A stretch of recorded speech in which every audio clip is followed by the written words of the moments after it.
కడిగేసుకునండి ఉప్పు కారము పసుపు వేసుకుని శుభ్రంగా కలిపి పెట్టుకున్నానండి. ముందుగా బాండి పెట్టుకుని దానిలో ఆయిల్ వేసుకుని సరిపడేంత, చేపల కూర కదండి కొంచెం ఎక్కువే ఆయిల్ కావాలండి.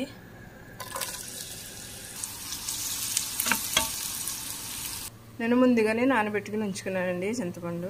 ఆనియన్స్ కొంచెం వేగిన తర్వాత అండి టమాటాలు వేస్తానండి.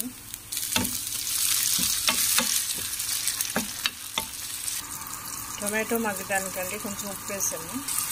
ఉప్పు వేసుకోవడం వల్ల టమాటో ఆనియన్ కూడా కొంచెం మెత్తగా సాఫ్ట్గా అవుతుందండి. చూడండి బాగా మెత్తగా అయిపోయిందండి. ఇప్పుడైతే కరివేపాకు పచ్చిమిరపకాయలు అన్నీ వేస్తానండి.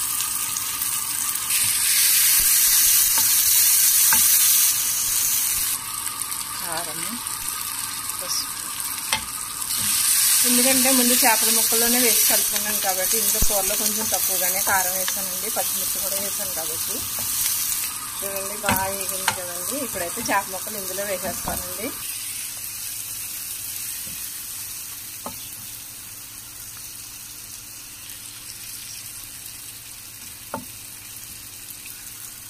ఒక 5 minutes మగ్గిన తర్వాత అండి అప్పుడు చింతపండు పులుపు వేస్తానండి.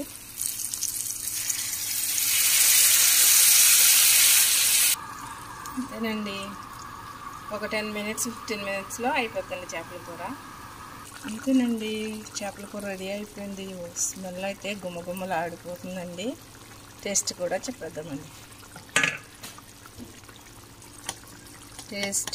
టేస్ట్ వస్తుందండి.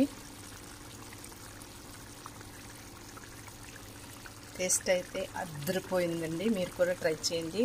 నచ్చితే కనుక మా ఛానల్ని సబ్స్క్రైబ్ చేయండి ప్లీజ్.